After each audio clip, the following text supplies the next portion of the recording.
In today's video, we're diving into two chilling caving tragedies that will leave you stunned.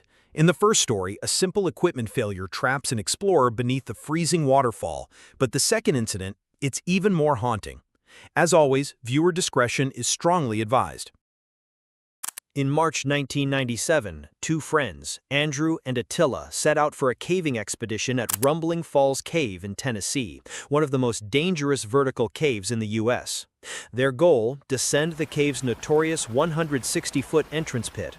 Attila, 26, was new to caving, with only 5 trips under his belt, but he was eager. Andrew, 32, had more experience and took the lead in planning. Both felt ready for whatever lay ahead. On March 18th, the day of the descent, the sky was overcast and light rain had begun to fall. As they reached the cave entrance, the sound of rushing water echoed through the forest, louder than expected. This real-life cave disaster began in eerie silence. Water poured into the entrance shaft, roaring down into the darkness.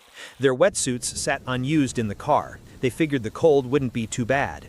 That choice, leaving them behind, would be their first serious mistake in this true cave survival story. They continued anyway. Despite the force of the water, they rigged their ropes directly in the waterfall's path. They knew they'd get wet, but they underestimated how quickly cold water can drain a person's strength. Attila also forgot his helmet, but in the moment, the excitement of the descent drowned out their caution. The cave swallowed them quickly. As they dropped deeper, the temperature fell, and the water's force intensified. Within minutes, they were soaked and shivering. What started as a thrilling descent had already begun to shift into something more dangerous, a fatal mistake in this deadly cave accident. They reached the bottom of the pit, but they were already cold and exhausted. The cave wasn't letting up, and they had only just begun their journey underground in Rumbling Falls Cave's deadly vertical shaft. Attila followed. The water pounded even harder now, making the rope slick in his gloved hands. Every movement was a fight against the current. By the time he touched down, he was shaking. Inside, the cave glistened in the dim glow of their headlamps. Wet walls shimmered. The air was heavy and cold. Beautiful, but unforgiving. They hadn't been exploring long, maybe 30 minutes, when Attila started to fade. His body shook. Teeth chattered, and his face had lost all color. "Andrew," he said, his voice low and shaky, "I can't stay down here. I need to get out." Andrew nodded. The warning signs were clear. "All right," he replied, forcing calm into his voice. "I'll get the ropes ready." But even he was slowing down. His fingers, numbed by cold, were starting to stiffen up. The waterfall roared above, and the climb back up would be brutal. Attila rushed to rig his climbing system, too fast for the harsh environment they were in. He wore a standard seat harness and had fashioned a chest harness by hand. It wasn't ideal. His primary ascender was a Petzl-handled jammer connected to his harness with a cow's tail sling, but the sling was dangerously long. For backup, he clipped in a Petzl shunt, a mechanical safety device, though in this case it would only add to the complications. Worse still, he'd strung together 6 non-locking carabiners to connect his ascender to his harness, a risky, improvised move in this true vertical caving disaster. Andrew saw the mess, the long sling, the loose chain of carabiners, the rush setup. He opened his mouth to say something, but Attila was already climbing. Cold water poured over him as he fought upward, hands gripping icy rope, his gear soaked and slippery. Every move took effort. The waterfall didn't let up. It pounded him as if trying to shove him back down. The shunt was unreliable, slipping every time he tried to put weight on it. It wasn't backing him up, it was failing. Halfway up, Attila froze. His arms burned. His strength was vanishing fast. Then, disaster. The improvised chain of carabiners disconnected. Now he hung only by the cow's tail, which had stretched so far he couldn't reach his ascender to fix it. Dangling in the waterfall, helpless, he shouted down to Andrew, but the water drowned out his voice. The roar was too loud. Andrew couldn't hear him. Attila was trapped. "Attila, come back down if you need to," Andrew shouted, straining to project his voice over the roaring cascade. But Attila's response was barely audible, muffled and broken. Andrew could make out only pieces, none of them clear. The minutes that followed were torture. Attila hung motionless in the torrent, the water pounding his body like a relentless drumbeat. Then finally Andrew caught 2 words through the chaos. "I can't." That was all it took. Andrew's pulse surged. Attila wasn't just struggling, he was stuck, trapped in the worst possible place, mid-rope, directly beneath the freezing waterfall, dangling helplessly with no way to reach his gear. This was now a life-or-death cave rescue scenario. Andrew didn't hesitate. He knew how quickly things could spiral from bad to fatal. He clipped into the rope and began climbing. Fast. Every foot was a battle. The water pelted him with icy force, stealing the heat from his body, numbing his fingers, soaking his clothes. The rope was slick, and every movement demanded complete focus.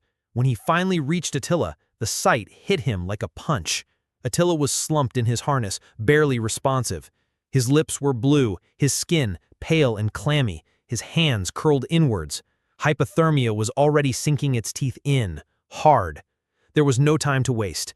Andrew knew the only option was a pick-off rescue, a maneuver that involved clipping Attila into his own harness and descending together. It was something they'd practiced before, in calm conditions, indoors. This was different. They were soaked, numb, suspended in the middle of a thundering waterfall, and Andrew had to rig it all perfectly while his friend's life hung, literally, in the balance. Few cave tragedies highlight how brutal a failed pick-off rescue attempt can be. Andrew fumbled with his gear, his fingers stiff and unresponsive from the numbing cold. The rope was slick, the waterfall unforgiving. Every movement was a struggle. He tried again and again to clip Attila into his harness, but the torrent battered them relentlessly, and his strength was fading fast. He had trained for this. He knew the pick-off rescue, in theory, but this was something else entirely. Attila was still alive, but barely. If he didn't act now, he'd lose him. In a final desperate effort, Andrew tried a new tactic: ascend. If he could climb higher with Attila tethered to him, maybe they could reach a safer anchor or find a way out. But hauling Attila's weight up the rope was like dragging an anchor through cement. He managed just 15 feet before his strength failed completely. His muscles seized, his arms quaked. He couldn't go any further. Now both of them were dangling, trapped in a curtain of freezing water, helpless. Andrew could feel time slipping through his numb hands. Attila had gone silent, his body limp and fading. Andrew himself was on the edge, his core temperature plummeting, his thoughts slowing, vision dimming. With everything he had left, Andrew swung toward a narrow ledge nearby. The motion nearly tore what little energy remained from his body.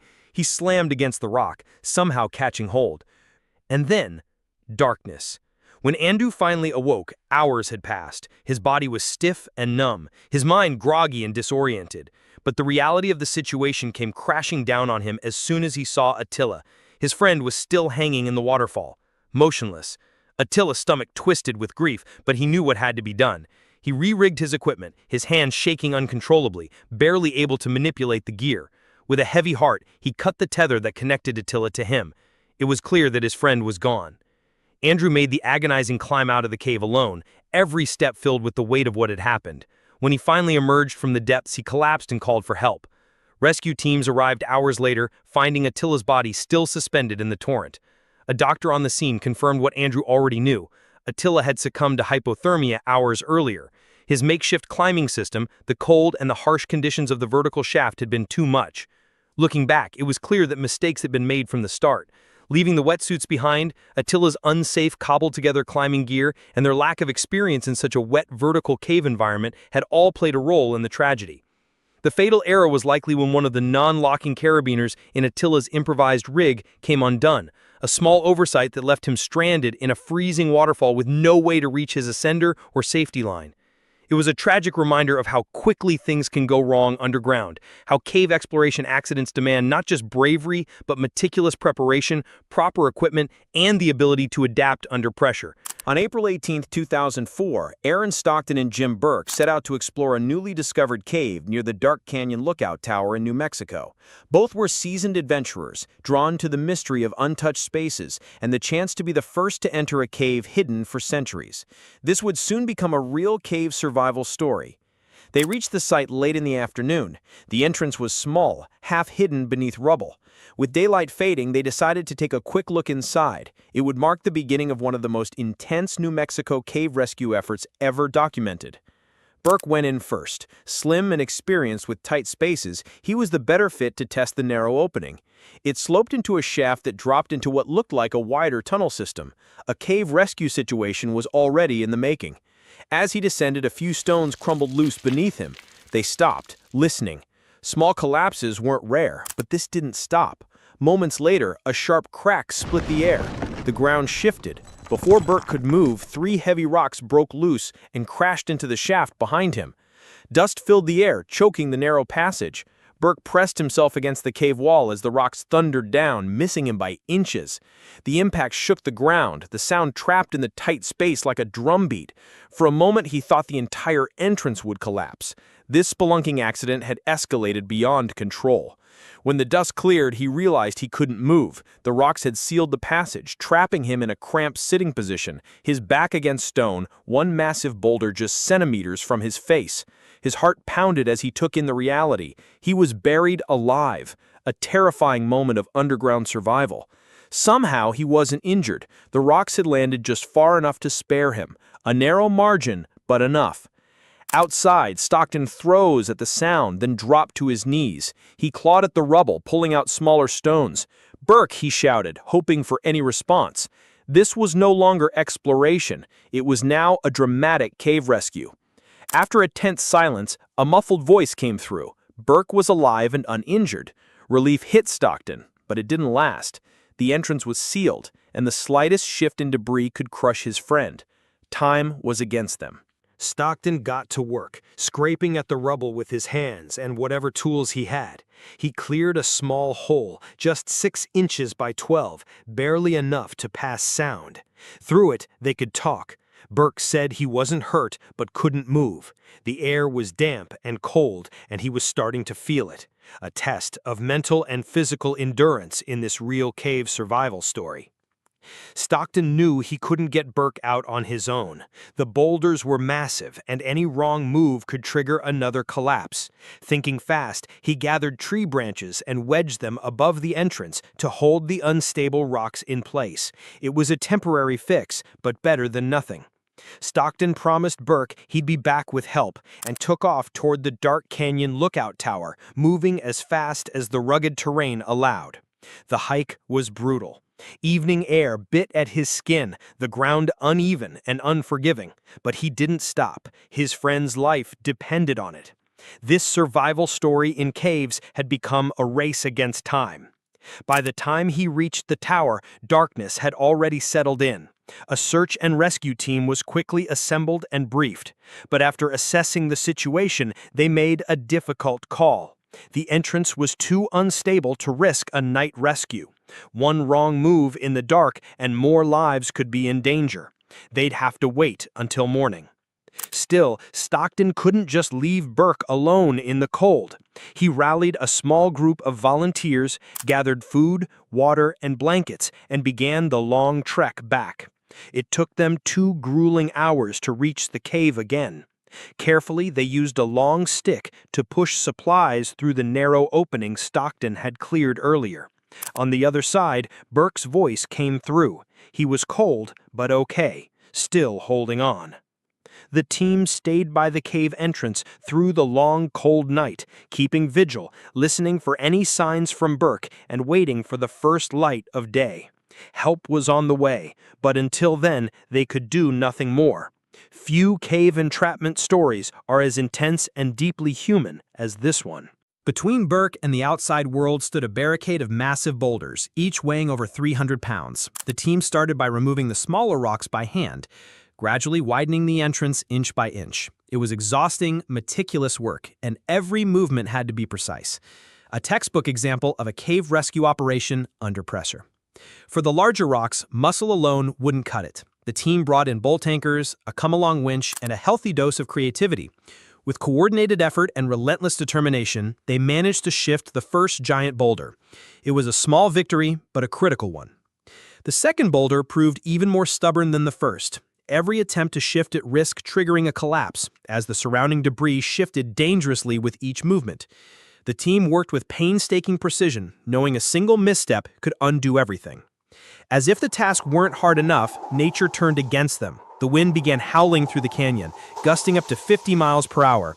A National Guard helicopter that had been standing by was forced to retreat due to the worsening conditions, leaving the rescue team completely on their own. But they didn't give up. Hour by hour, inch by inch, they battled both the elements and the rock. And finally, by late morning, the last barrier fell away. Stockton was the first to reach the opening as Burke crawled out into the daylight, blinking, filthy, and utterly spent. But he was alive. A wave of relief swept over the group as cheers erupted. After nearly 20 grueling hours trapped underground, Burke was free. A true cave entrapment story with a miraculous ending. The team gave him a moment to recover, then began the slow, triumphant 2-hour hike back toward the Dark Canyon lookout. Fatigue weighed on everyone, but the sense of victory carried them forward. By 4:30 p.m., the last rescuer had packed up and made their way home. For Stockton and Burke, the cave hadn't claimed a life, but it had delivered a powerful morning. Lost Fossil Cave had tested them all, and none of them would forget what happened that day. One of the most unforgettable, dramatic cave rescues in recent history.